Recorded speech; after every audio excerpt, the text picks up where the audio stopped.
Hello, and welcome to the next episode of the Salvation from Destruction podcast.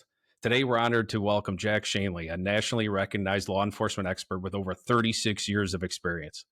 Jack has a tremendous amount of knowledge from his career that began as a deputy sheriff in Berks County, Pennsylvania, before joining the Los Angeles Police Department in 1983.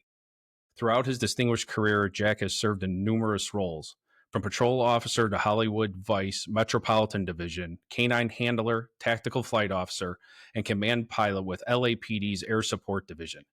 He has participated in more than 2,500 perimeter containments and over 700 high-risk canine searches, with over 300 of those searches resulting in suspect captures. Jack is the author of Apprehending, Fleeing Suspects, Suspect Tactics and Perimeter Containment, and his work has been published in numerous law enforcement publications. In 2005, Jack was the runner-up for the Governor's Post Instructor of the Year award. Jack currently travels worldwide teaching classes on how to apprehend fleeing suspects and is also the co-host of the Hangar Z Podcast. So I would like to welcome to the show, Jack Schonely. How you doing, pal? Great, Andrew. Thank you for the invitation. I'm really honored to be here with you. Well, I'm very honored and noble to have you, too. I really want to highlight your time in LAPD's Air Support Division. But before we really get into that, just tell me why and how you got into law enforcement. Wow. There's no one set thing. It was just kind of growing up and seeing things and hearing things and watching things and television and movies, and it all influenced me. I had no family directly in law enforcement, but I had friends whose dads were cops and things like that. And I will say Adam 12, the TV show Adam 12, big influence on me, no doubt about that. And that kind of drew me not just to police work, but eventually from Pennsylvania all the way to LA, where I ended up there for over 31 years. So it wasn't just one thing, but it was a lot of little things, I think, that influenced it. And eventually, I went to college and got a criminal justice degree. And then I really knew, when I was in college, I really knew I want to be a street cop somewhere in a big city. And I don't want it to be in the East Coast. I'm going to go West. And I applied to a couple departments, San Diego, and then eventually LA, and the rest is history. So tell us your path that you took to being a helicopter pilot. I can tell you this right off the bat, the helicopter pilot was not on the radar. I mean, not even a little. I worked with air support, as a ground officer for every minute of my career in LA, because they're up 20 hours a day. So I knew about them. They helped me. They saved my butt more than once, but it wasn't on the radar. But I did, obviously, my probation was in patrol, and then I requested to go from Foothill Division, which was in the Valley, to South Central. And I requested to go to 77th Street Division, which was well known as one of, if not the busiest patrol division in the city. There were 18 stations at the time. 77th was one of them. And I got my wish, and the rest is a blur. I mean, that place in the 80s was incredibly violent, incredibly busy. You didn't stop. I worked graveyard shift. We called it morning watch. I worked that most of my time there. And from the time you signed on till you were done for the night, you were hopping. It was going radio call to pursuit, to foot pursuit, stolen cars everywhere, carjackings constantly, crack being dealt on every corner. It was wild. And then the violence was absolutely amazing. I'll give you an example, Andrew. 1986, at the height of the gang wars in South Central, 77th, like I said, one division, one station out of 18, maybe 10 to 12 square miles of South Central. In 1986, we had 160 homicides. Holy cow. 160 in one division. And it's a record. It will never be broken. Maybe they had 35 last year or 40 in the same area. That was wild. You went to shootings constantly. You'd pull up and there'd be 4 or 5 people laying there with hits. One would die, 4 would live. Sometimes 2 or 3 would die. It was just insane. It was like swimming upstream constantly. We were doing great things, put a lot of bad people in jail, but the violence was overwhelming. I became a training officer in 77th, did that. And then went to Hollywood Vice, which was a plainclothes undercover position and mainly dealing with prostitution. And Hollywood is certainly famous for that. And we would, just go pick up prostitutes as, undercover. And we'd also get sent to bars to do bar checks and all sorts of other things. But that was an interesting 18 months. I can tell you that. It was my only celebrity arrest was during that time. And it was Rick James. And when I teach my class and people ask me about celebrity arrests, I said, well, I get to arrest Rick James. And I said, I arrested him for, and the entire class usually goes, cocaine. And he goes, correct. But that was an interesting night or day. It was in the middle of the day, actually. But I left there after 18 months and went to Metropolitan Division, which is a citywide crime suppression type of unit. You go from division to division where they're having issues and you flood it with I was in Boy Platoon. Boy Platoon, we would flood that division with plain cars, but in uniform. And you just were out there stopping everything, and trying to deter crime and reduce it. And we had great effect. We also did bank stakeouts. We did VIP security for presidents and dignitaries and things like that, riot control, crowd control, all of that. And then the next step was out of there was Canine, which was within Metro. And I went to Canine for 5 years. Great 5 years, incredible 5 years. And then after that, chance came up to go to air support as a tactical flight officer. And I did that, worked that for a couple of years, became the chief TFO for a short time, and then switched seats and made pilot. And I spent my last 16 years as a helicopter pilot until I retired in 2016. That's the thumbnail. That's a pretty extensive career, pretty successful career. I was lucky. Walk me through your journey into becoming a TFO. Is that something that you have to work yourself up to? Is that something that maybe like a rookie could put in for? Like, what is the pathway to even be able to put in for something like that? It's pretty straightforward. First of all, you need a minimum of 5 years or you can't even apply. And the reason for that is well thought out. You really have to understand patrol because that's your customer. When you get up there, you're going to be supporting patrol. It's 95% of your job. So if you don't understand patrol and you don't understand tactics and you haven't been there and done that a little bit, that job would be impossible. The tactical flight officer position is the most challenging and difficult job in law enforcement, bar none. I will say that forever. Because you're doing so many things at once and you're basically running the show a lot. There's people down there below you that are much higher ranked than you, but they're looking to you to coordinate things, to communicate and get things done and tactically give advice, tactical insight to what's going on. And it's a huge responsibility. So because of that, 5 years.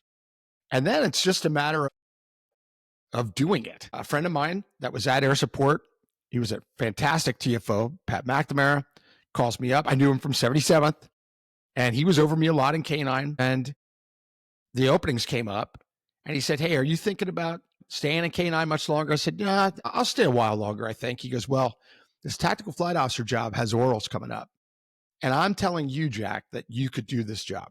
It has a 90% washout rate, but I'm telling you that you would succeed at this job because I know you and I know what traits you have to have. And I'm like, okay, I'll look at it.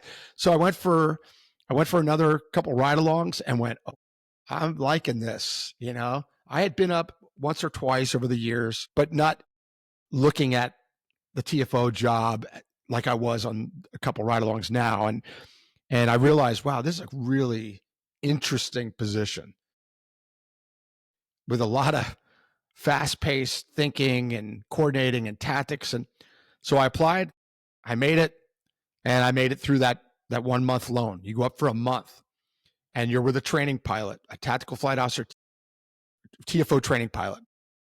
And my pilot was Frank King. And I just talked to Frank the other day. I mean, this is back in 97. Frank taught me the ropes.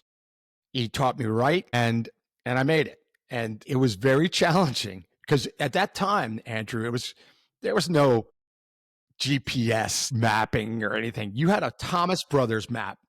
You had a map that you custom made and laminated. You laminated it. You showed up the first day of your loan with a laminated Thomas guide that's been custom done with highlighters, with colors, with police stations being circled, points of things that would stand out, fire stations, parks, and that was your Bible. I mean, that was how you navigated. So if you weren't good with maps, you're not going to do well. But I say it to this day, I loved maps even growing up. And I believe that helped me get through that. But Frank was incredible. I did my month loan and they're rating you every day on tactics, communication, foresight, keeping calm under fire, all sorts of things. But navigation was one of the number one washouts. If you couldn't navigate to within 4 houses and then 3 houses and then 2 houses of an address that you got, you weren't going to make it. You just couldn't. And that was challenging, but I found it fun. It didn't stress me. It was like, wow, all those maps from childhood, all paid, now I'm needing it and I'm using it. And then once I was over the call, it was just using all that patrol and canine time and just saying, well, I know what these guys need. That's my customer. I was the customer last week. I know what they want. And the rest is history. I mean, it just went well and I made it and became a TFO. So can you explain the difference between what a TFO is and what a pilot is for people who don't know? Sure. The TFO is handling all the navigation, all the communication, all the coordination. The TFO is basically running that aircraft. The pilot is controlling the aircraft physically. I mean, TFO can ask for things. Hey, bring me around to the left. Can you get me a little lower? Can you get me a little higher? Can you widen out? Bring it around, tight orbit. You can ask for those things, but the pilot doesn't. If they can do it safely, they do it. So the pilot is responsible for the safe operation of the aircraft, but the tactical flight officer is basically in charge of that aircraft if it's done correctly. Now, that evolved over the years. There was a time when TFOs were looked down upon. They were observers. That's what they were called. Oh, yeah, they were called observers. And if you ever saw the movie Blue Thunder, that was filmed at our heliport. Before LAPD moved into that heliport, they filmed the movie there. Very interesting. But they had a hat that they gave to the new guy, and it said JAFO, JAFO, just another effing observer. Mm-hmm. And that was the attitude. You're just an observer. Do your thing. That has changed dramatically. And the respect of that position has changed worldwide.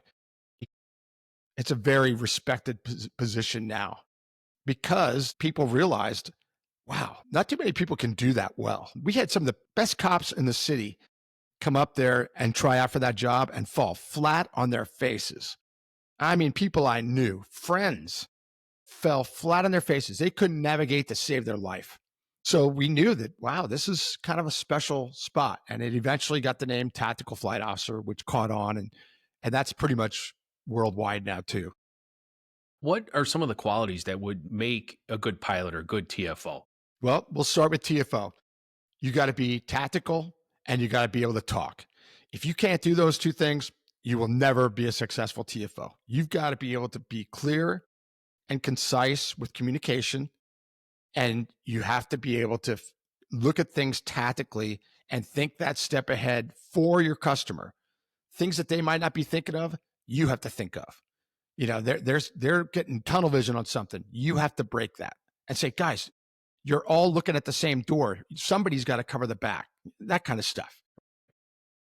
And then you just have to be able to navigate and know north from south while you're doing tight orbits, spinning around.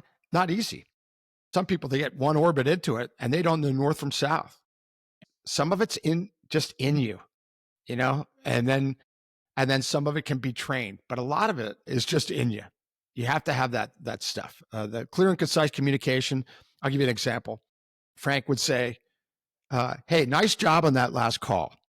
But when you described the house, you used about 35 words.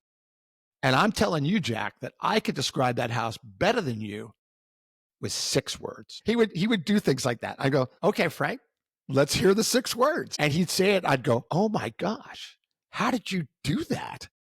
He did it. It is an art. You have to learn it. And because you can't take up valuable airtime, you have to be clear and concise with all your broadcasts. And the good TFOs learn how to do that pretty fast. And once you get it, you got it. I mean, it just stays with you. But that was hard. That was hard for me.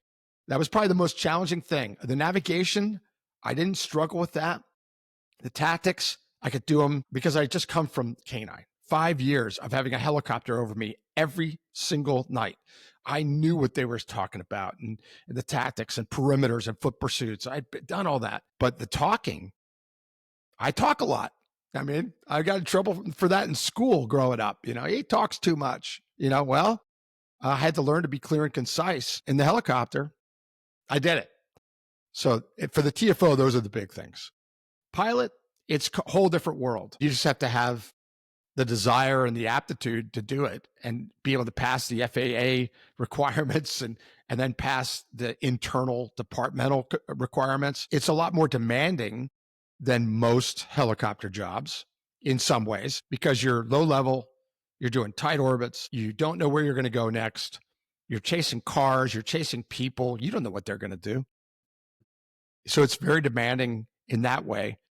But most of our pilots were TFOs that switched seats. Not all.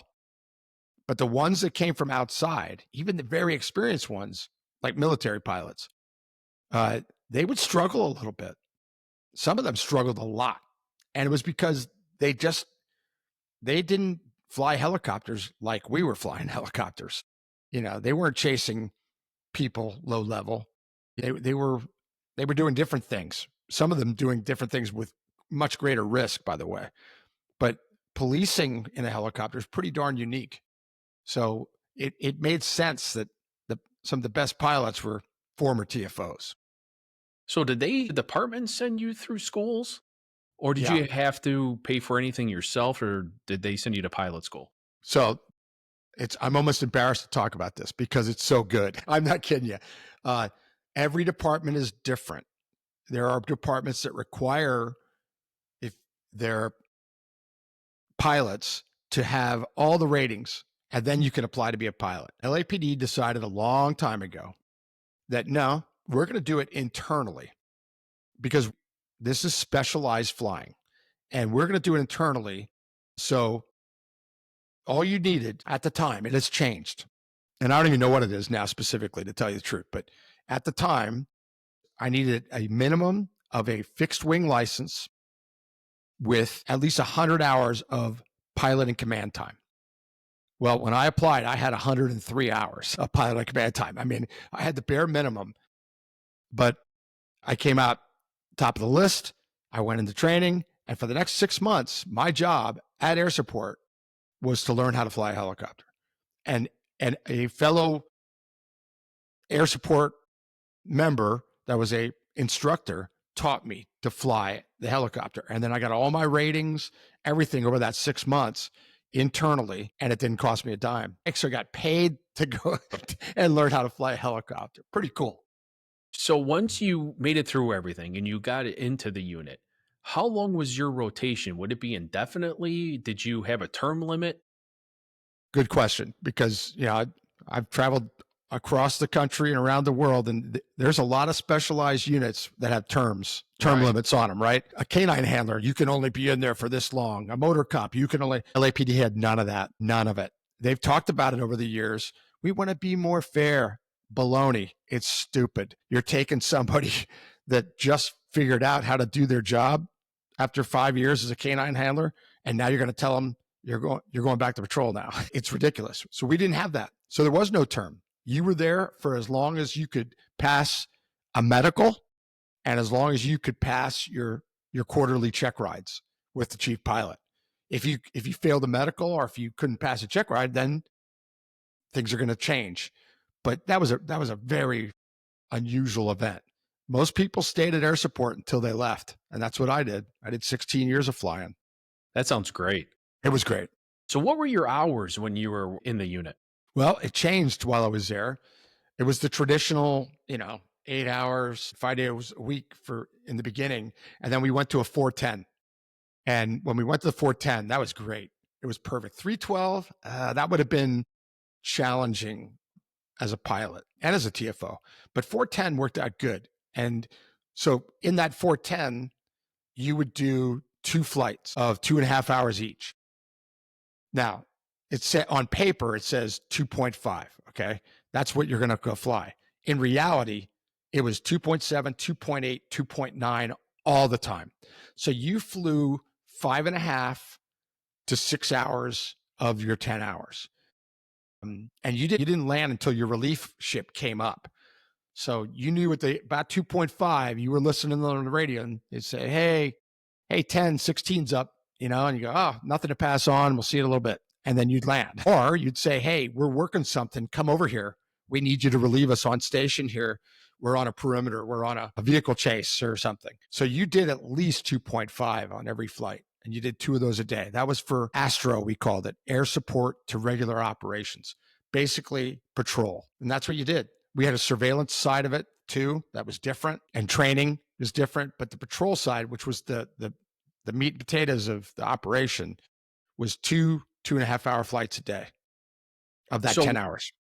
So when you came to work, did you immediately go up in the air? Did you guys spend some time on the ground? Would you get scrambled, or would you guys just go up and just start kind of patrolling in the air?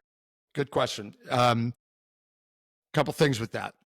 One is that Los Angeles Police Department at the time, we had 3 helicopters in the air 20 hours a day. 3 at a time, 20 hours a day. That has changed. It's now 2 in the air 20 hours a day. But at the time it was 3. So let's say you're working day watch. Okay. 06, 1600. You would get there at 06, throw on your flight suit, grab your helmet bag, go upstairs, see what you were assigned, what aircraft you were assigned, and as a pilot or as a TFO, and then you check the maintenance books and boom, you're out on the deck doing a pre-flight and you're getting that helicopter ready for flight. And by 6:30, that helicopter is ready to go in case you get a call or you had to launch. And then 07, roll call. You have a normal cop roll call. You're all in the same room. Sergeant comes in, lieutenant comes in and says, good morning, everybody. And then you had a little bit of downtime and then you were scheduled to launch at 8. If something came up before that, you'd launch, but you were scheduled to launch at 8. And then you'd go for 2.5, down for 2.5, up for 2.5, down for a half an hour, go home. That's kind of how it worked. When you get called to a scene, what is it, some information that you look for from the officer to try to make your job successful? Depends on the call. We looked at it this way, Andrew. We actually had a saying. It was on the wall. It was on a plaque. Mission's the same, only the vehicle has changed.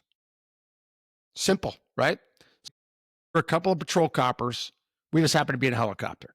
So you were looking for things.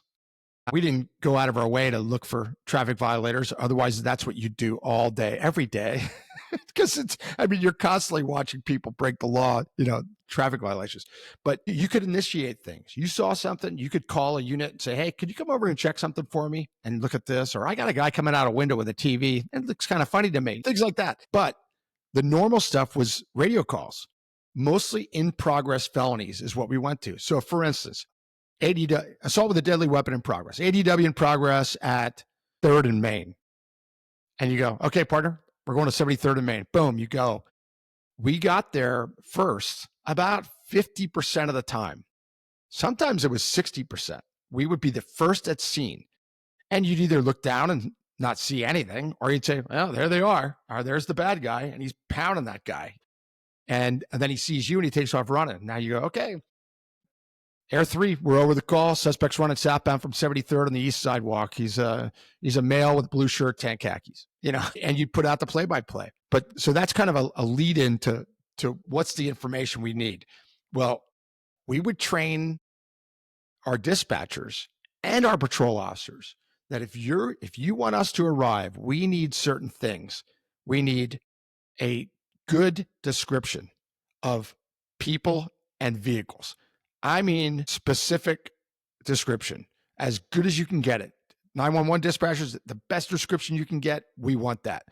Patrol officers, if you've got something, give us a specific description and then exactly where they were last seen and how long ago. Those are to an air crew, because you arrive at scene and if they told you, hey, I saw this guy 10 seconds ago in the third driveway south of the corner, there's a good chance he's in that backyard, as opposed to, hey, I saw this guy 10 minutes ago. We needed accurate timing. Last seen right here specifically, not he was last seen kind of over there. No. I want to know exactly where you last saw him, because it makes a difference from the air. These kind of things matter. But good description, exactly where they were last seen and how long ago. Those are the big three. And I know that you're big on perimeter. Can you go into perimeter? I know that's one of your babies that you like to talk about. Can you talk about the importance of a good perimeter and how to set one up and how to maintain it? So you got about 8 hours here, Andrew? Yeah, I know, right? Okay. Now, I'll give you the Reader's Digest of this. Perimeter containment has been part of the culture of the LAPD for decades. I did not invent this. I did not perfect it. I just participated a lot. 2,500 plus. It's probably 3,000 plus. And that's very conservative numbers. I wish I would have kept track. But one day when I wanted to figure it out, I sat down and started thinking about my time. And in that, let's say 2,500 perimeters, I have seen the good, the bad, and the ugly. I've been to some perimeters that were really good. I've been to a lot that were, they were okay. I've been to some that were absolutely pathetic. I mean, where we did everything wrong. So, what makes a good perimeter? Great communication by the patrol officers for everybody, not just for the air unit, for K9 that's responding, for everybody. Who you are, where you are, what you're chasing, and keeping people updated on where this person is. And then when you lose sight of him, immediately and decisively saying, okay, I'm not going to chase anymore. I've made that decision. I need a perimeter. And the words have to come out of your mouth requesting a perimeter. I need units here, here, here, and here. And if you're not sure of the streets, somebody's going to help you on the air. It's usually a TFO that's a couple miles away looking at the map, knows where you're at and will help you. But being decisive is probably the number one thing that's important. There's nothing wrong with saying, I'm not going to chase anymore. There are times to chase and there are times not to chase. There are departments that don't allow people to chase anymore. It's the way it is. So if you're following your procedures and following your rules like you should, containment's a really good option. But you got to be decisive and you've got to be clear with your directions, good description. And in today's world, I would say that the next best thing that you have to follow is think a little bit bigger than maybe you think you should. So if you're thinking about containing one block, contain two. If you're thinking about two, for whatever reason it is, think about making it three. And here's why I say that, Andrew. In my time from 1980 to 2016, that's my window of watching and understanding suspects. They did a lot of things different in 2016 than they did in 83. I mean, it was like night and day. One of the biggest changes that they made was that more and more and more of them over the years would just keep running. In the beginning, like in the 80s, it was very common for a suspect to run until he sees a good hiding spot and he'd dive into it. That's a bush right there. That's a good shed. That's a good doghouse. Oh, I'm going to dive under that house. I'm going to hide under this car. I'm going to hide in that garage. That was very common in the 80s. That is less common today. Why? Because the bad guys figured it out. If you hide in that first bush, you're going to meet a canine handler very shortly, and you're not going to like it. And they figured that out. So they go, well, this is dumb. And so what do? They keep running, and they don't stop. That's the number one tactic that has changed the most. So if we know that that's true, and you just have to trust me that it's true and it's nationwide, that we got to make perimeters a little bit bigger because of that.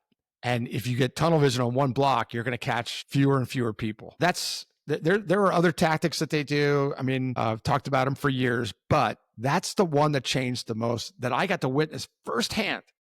That was a rare event in the 80s. Oh, that's a normal event in 2016 when I left. And it's still happening. They are running and they don't stop. And Andrew, I'll just say this on anybody that's listening, including people from my old department, if I was running from the police tonight, that's what I'd do. It's smart. It is. It's smart because you put the officers behind the 8 ball.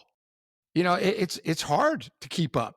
If they're running while you're talking, let's face it, backup, no matter where you work, it isn't instant. We'd love to snap our fingers and have backup on the backside of that block. Doesn't happen. So you got to think, well, what's this guy doing while I'm yapping on the radio? He's running very fast. Some of them are running through fences instead of over them. So that particular tactic that's being used by the bad guys, everybody in law enforcement needs to be aware that they're doing it.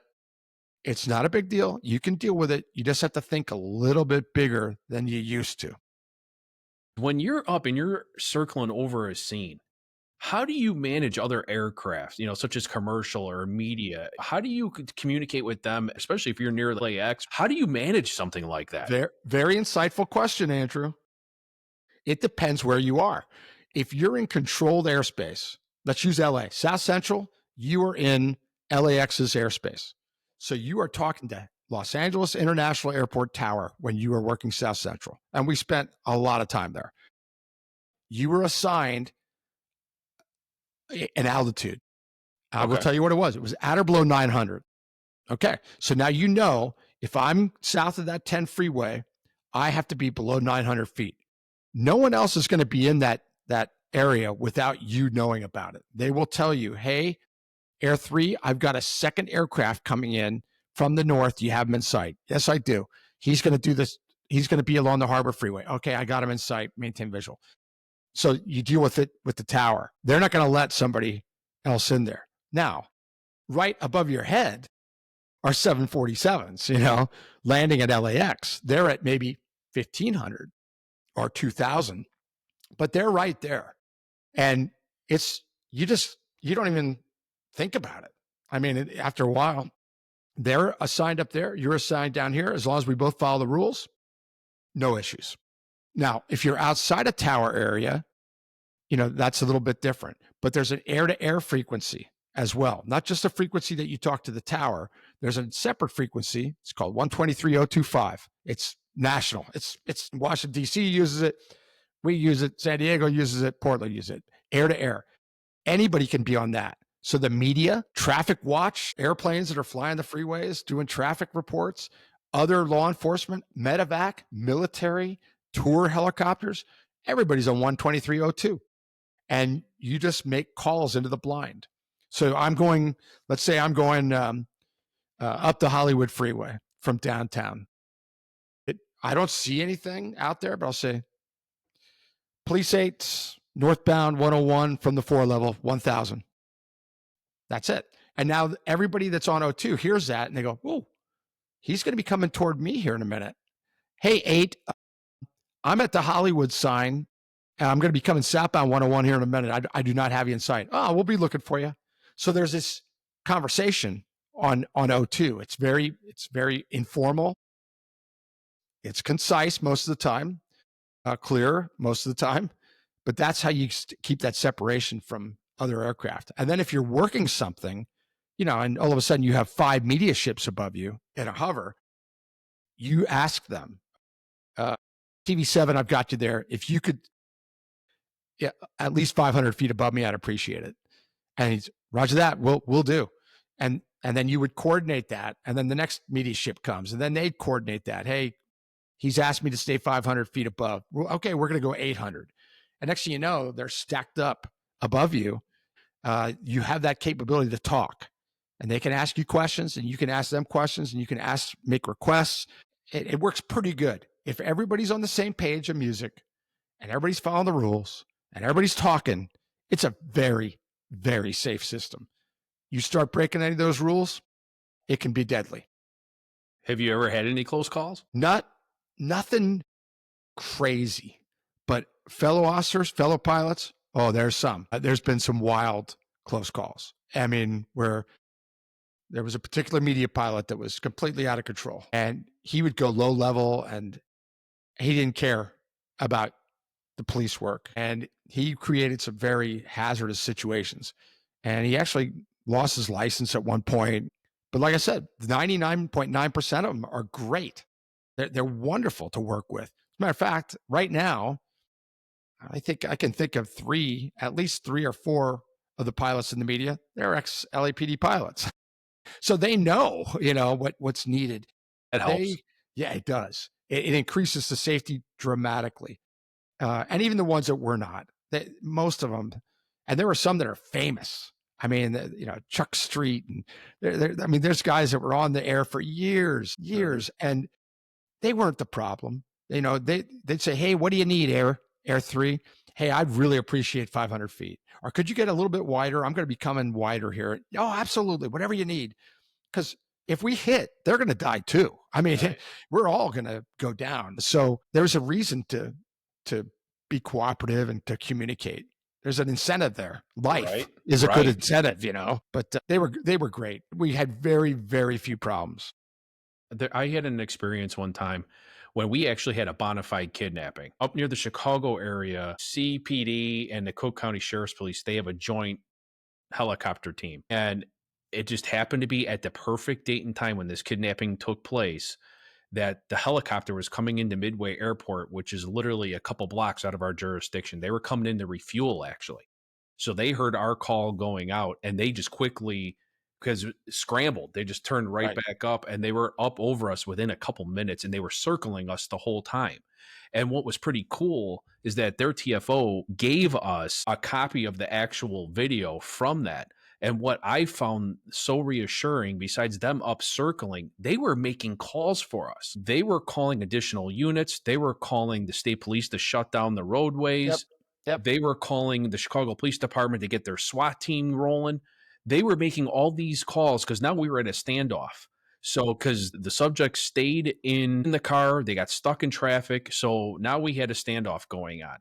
So the entire time, the TFO was making calls, and then they would get on the air with us just saying, "Hey, I just called state police. We're shutting this road down. Hey, I got CPD SWAT coming for you guys. Hey, I got the fire department staging in case of any injuries here at this location." It was beautiful. All we had to do was just worry about the task at hand, this standoff, and they took care of everything. I remember at one point, they're like, "Hey, listen, we're getting dangerously low on fuel. We have to land. And because we were going into refuel, we'll be right back." And they did. I mean, it seemed like they were gone. I know it was longer than that, but 10 minutes, it seemed like that they were down and up and back over us. But by the time they got back, everybody that needed to be there was there, and they were there helping us. And it was great. You just described a textbook example of what an air crew should do for you. That's what the TFO's job is. He's there thinking for you. He's not replacing you. He shouldn't be bossing you, but he should be going, "Hey, these guys got lots on their mind here. They've got a standoff. I can do the following 5 things for them, and they won't even hear it. And I switch frequencies. Hey, state police, I need this. Hey, so-and-so, I need this. I need this. I need this." And next thing you know, you have all these people coming to help you, and you haven't lifted a finger. That's how it should be. You should be able to concentrate on that bad guy. What if he pops out of that car and starts shooting? You're not, "Well, I would have shot him, but I was on the radio asking for state police." No, that's what the TFOs are for. You know what I mean? That was perfect. That they helped you out in the way that it should happen. And I was so grateful. All of us were so grateful. And I was blessed in the fact that I was able to meet these guys. Yeah. And I was able to shake their hands and just say, "Thank you for taking care of just everything that we didn't have to worry about it." Or just all the resources were showing up.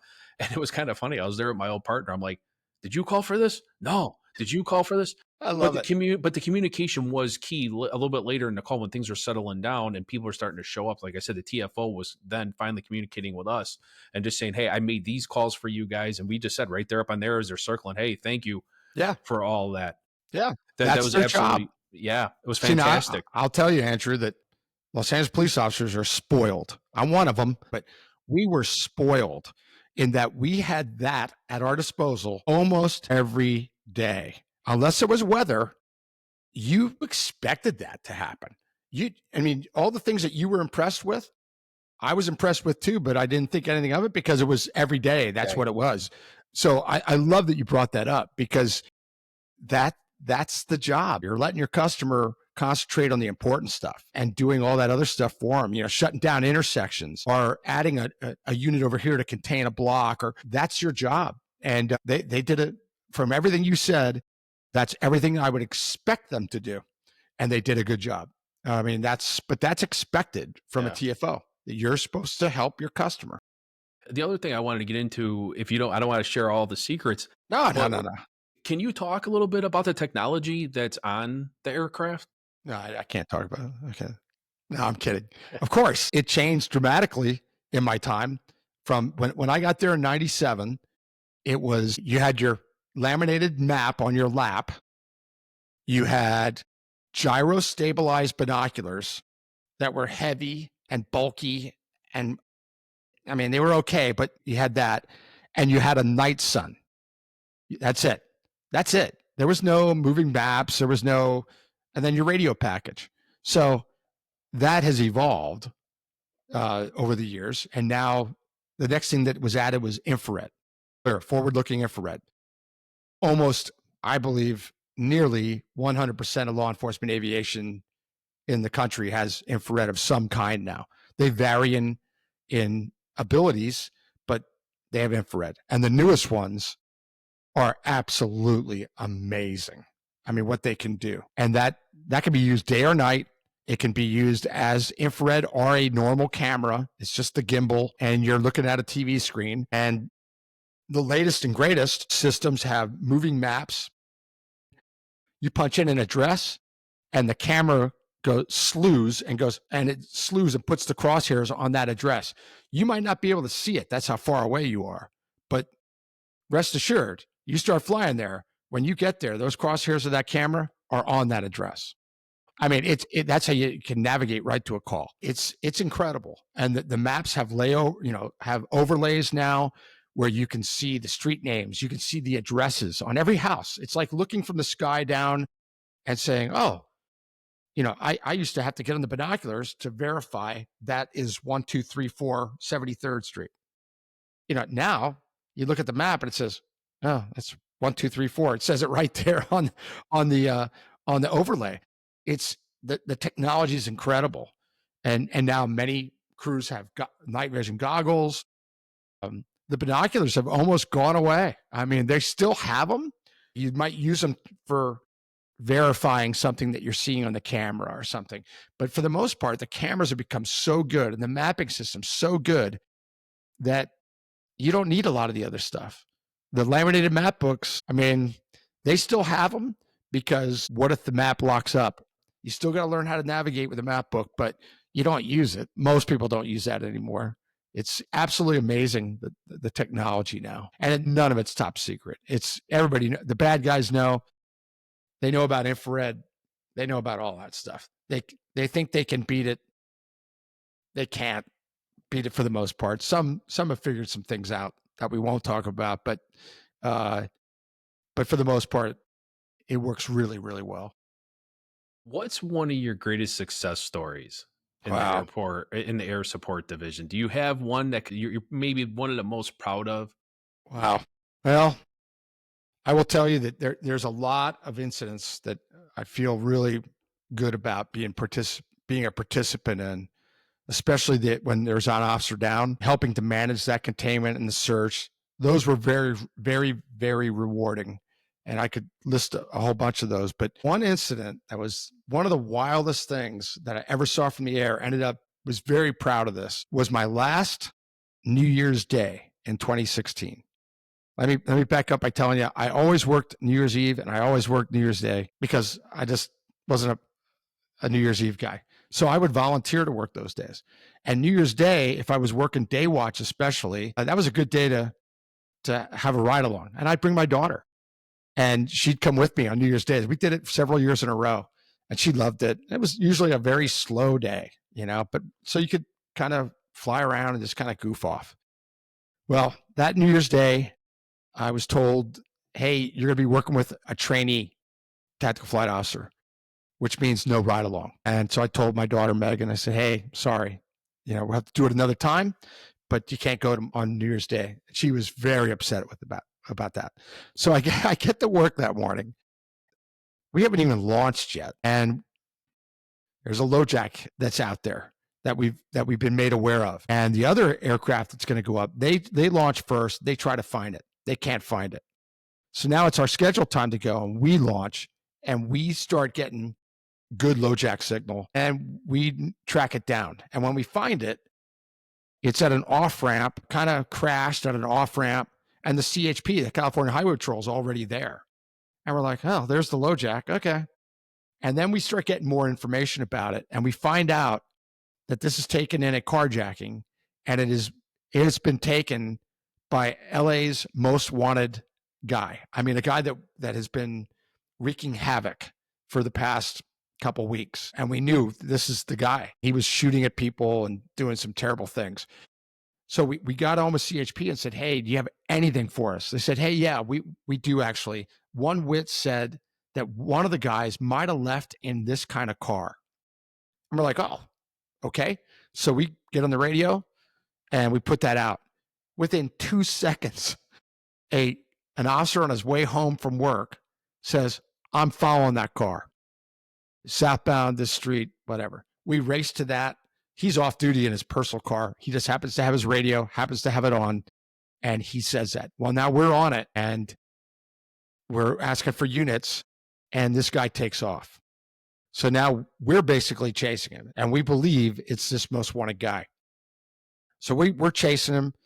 There's not a police car to be seen. I mean, yet it's us and him.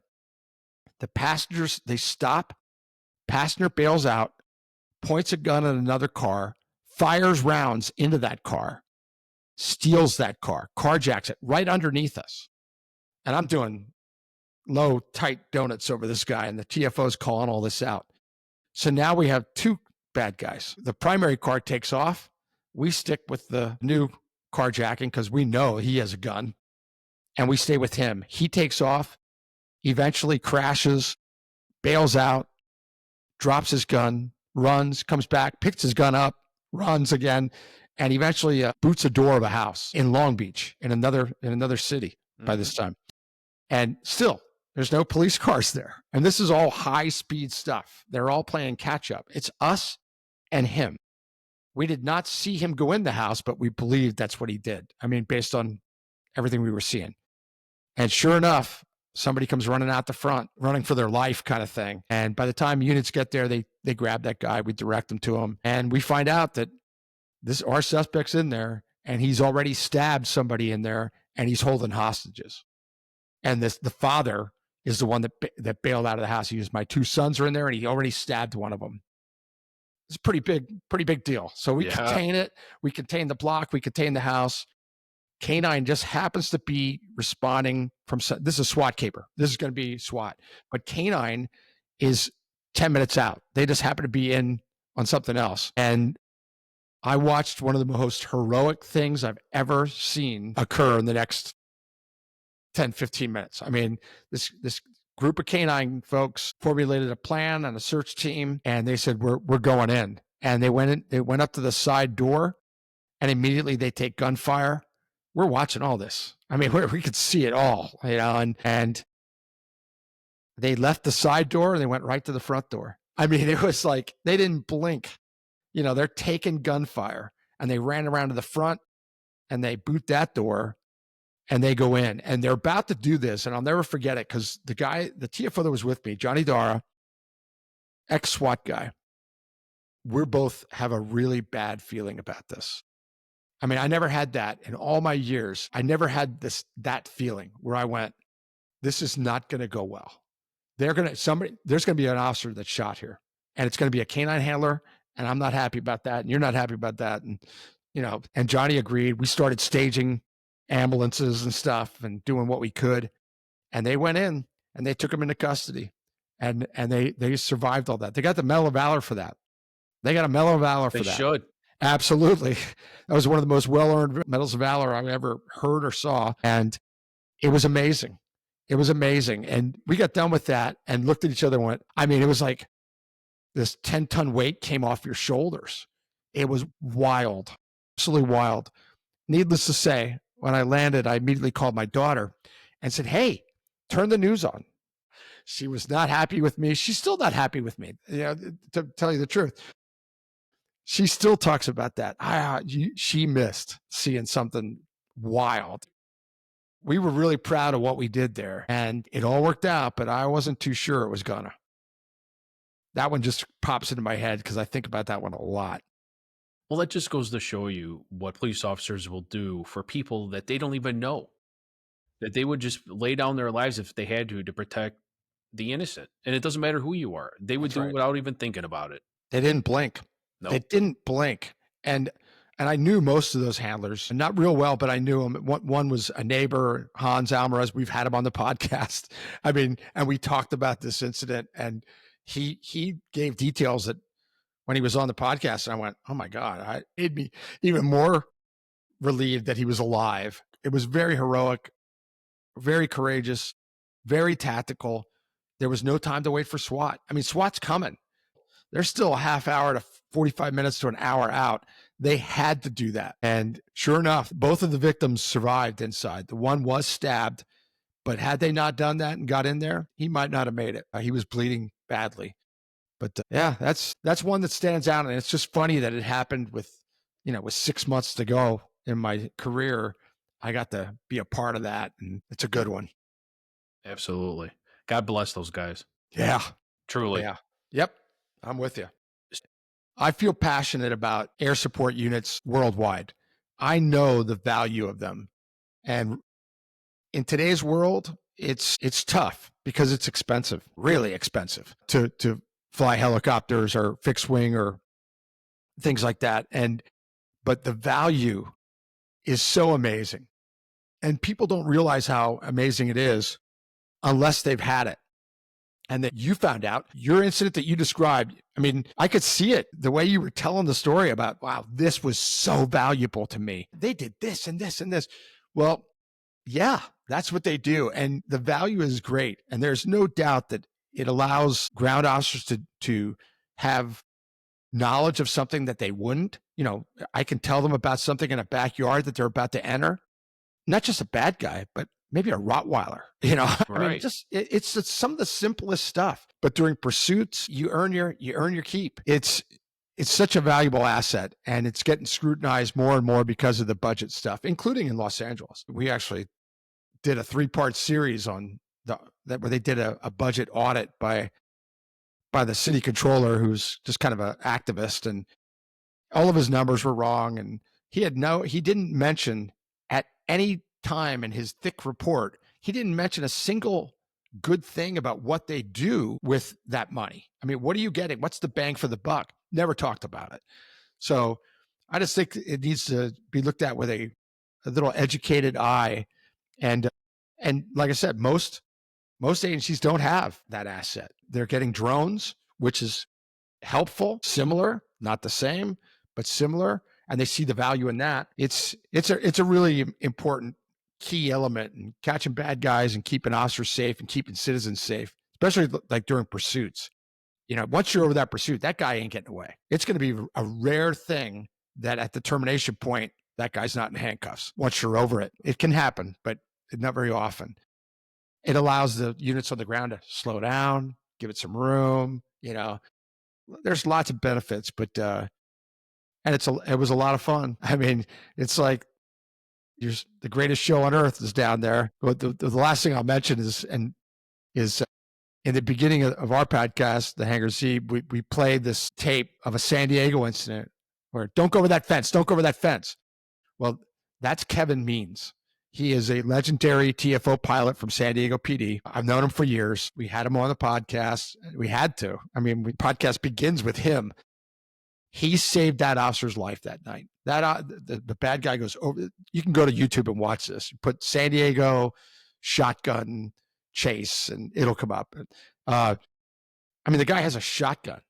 He throws it over a fence. He goes over the fence. The officer's about to go over that fence, and Kevin, from the air, stops him because the guy grabs the shotgun. He's waiting there. He's waiting for that officer to come over that fence. That officer is dead if Kevin isn't there. And if Kevin is there and doesn't say the right thing in the right way, that officer's dead. No doubt about it. No ifs, ands, or buts. There's no questioning it. There's no debate. That's the way it is. So the value, that particular patrol officer thinks that air assets are very valuable. I'll tell you that. When I was in patrol and I'd be on a traffic stop on a main thoroughfare and they were out flying around, they come fly over our traffic stop, just check in on our radio. Hey, are you guys good? You guys need anything? No, we're good. All right. Yeah, we're just up. If you need us, just give us a call. Stay safe. See you guys later. Yeah. It was fantastic. Or when I became a supervisor and I had a dynamic situation that was developing and I'm like, this could go a couple ways. And I would just click over to CPD's radio and I would just go, hey, is Air One, are they available? Let me check. And they'd be like, yeah, where are you at? Where do you need them? They're 5 minutes out. And when they come screaming over top, I tell you what, you could changes take a breath. everything. It does. It does. And it's just a great feeling knowing that they're there. And even they've said, we'd rather it be nothing than you have something and we don't come out. Just call us. It doesn't hurt. We'll do a flyover. That's right. We'll hang out until you guys are all good. And there was just a wonderful sense of security knowing that they had our backs. Yep. That's what they're there for. And it was great.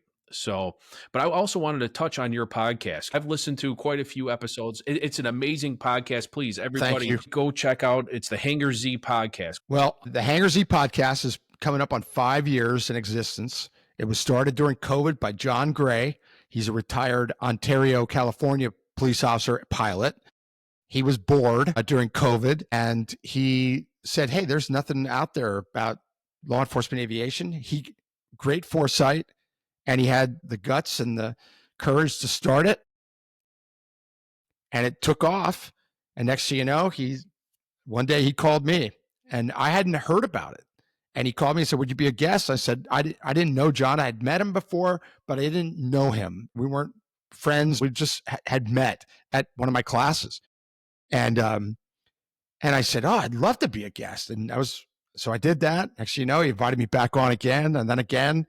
And then one day he called and said, hey, would you be interested in co-hosting? I said, yes. Immediately said yes. And that was, that was 161 episodes ago. Yeah. That's cool. I came on at episode 101 with Navy SEAL Jimmy Hatch, the author of Touching the Dragon. And I brought him to the table and said, hey, I know a guy and he's got a great story. He's an author and the rest is history. We've been together now for a lot of episodes. We do about 4 recordings a month. They end up being 2 hours and 2 episodes. So it's about 8 episodes a month. It's on Spotify, it's on Apple, it's on YouTube. And it's just a blast. You know, Andrew, it's fun. Yeah, it's fun. We have conversations just like you and I just had. Mm-hmm. And we just had one this morning with 2 LA County fire crew chiefs. It was fascinating. Right. These are the guys that are in the ship with the pilot during those fires. Just some wild stuff. But we learn things. We get a lot of laughs. It's just a great experience. And we feel like we're getting the job done too. And what we want to get across. Our main topics, it started as a law enforcement aviation thing. It has expanded now. We've had canine handlers on. We've had one of my favorite episodes, and John's, is Dr. Tanya Glenn, episode 176, 177. Incredible. I wish I had Dr. Tanya Glenn talk to me as a rookie. I would be better off today for sure. She deals with PTS with cops, firefighters, and military. 100% of her job. That's what she does. And she's out of Austin, Texas. And she's an amazing human. She's saving lives. She's changing lives for the better. And she was wonderful. We learned so much from her. When somebody says, well, if I had to listen to one episode of Hangar Z, what would it be? I tell them, Dr. Tanya Glenn. That's how strongly I feel about it. The mental wellness part is huge. But we have authors. We've had Al Mack, the author of Razor 03, the Chinook pilot that inserted the horse soldiers. Jimmy Hatch, Touching the Dragon, Navy SEAL canine handler with SEAL Team 6, gets wounded. And then all sorts of people from the aviation industry. Tomorrow morning, we're having a Blue Angel on. I mean, we cover the gamut. We've really expanded it, and we're really proud of it. And we'd love to have people tune in, and they'll find something that they're interested in, because it's been a great ride, and we're rolling pretty good. Definitely check out the podcast. Like I said, I've watched a handful of episodes. It's very well done, and your guests are amazing. Thank you, Andrew. And the other thing I also wanted to touch on. Hey, I recognize that. Yeah. Do you know the author? I do. I do know the author. Yeah, please, all officers, get this book. There's a lot of information in here, and you and I discussed it's timeless. And again, it's called Apprehending Fleeing Suspects, and some suspect tactics and perimeter containment. Please get this book. You can where can you get it? I got it on Amazon. Where else? Amazon, ccthomas.com, ccthomas.com. That's the publisher. Amazon. It's still out there. It's still selling. It's beyond what I ever believed would happen with that.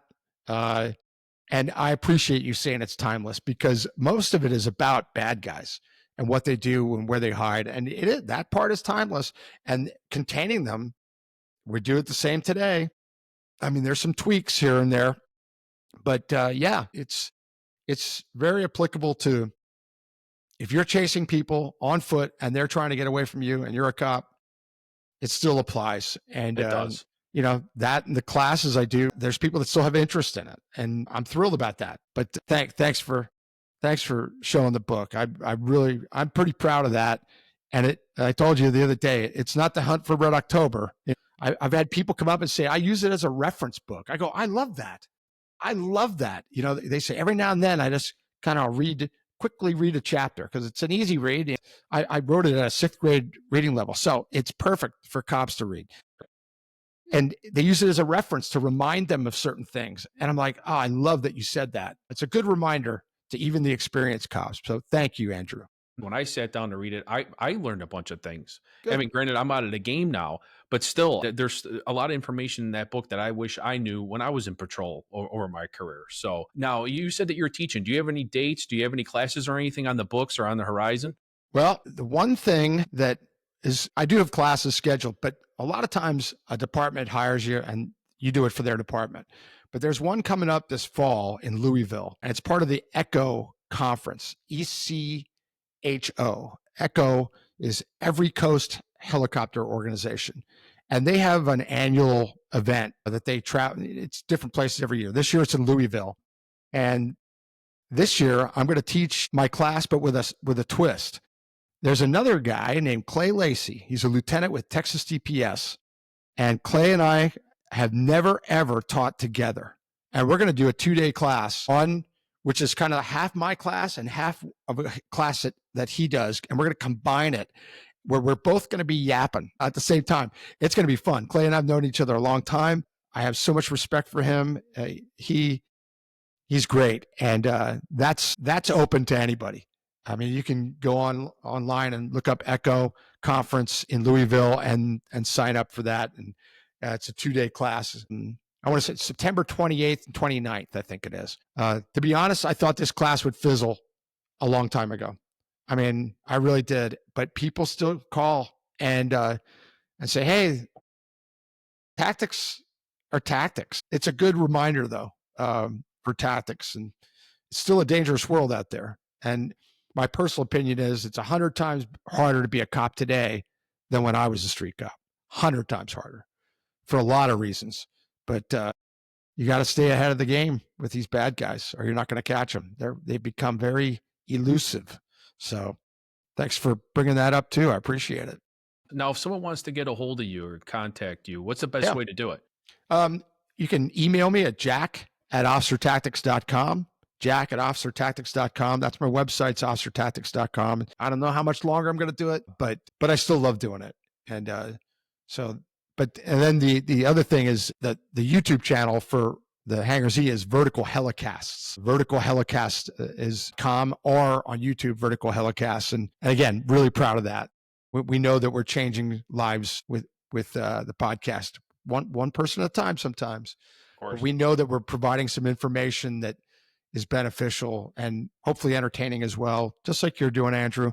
Absolutely. It's for the good of the future of our profession that we care about. And Yes, let's sir. face it, it's under attack, and it has been for quite a while.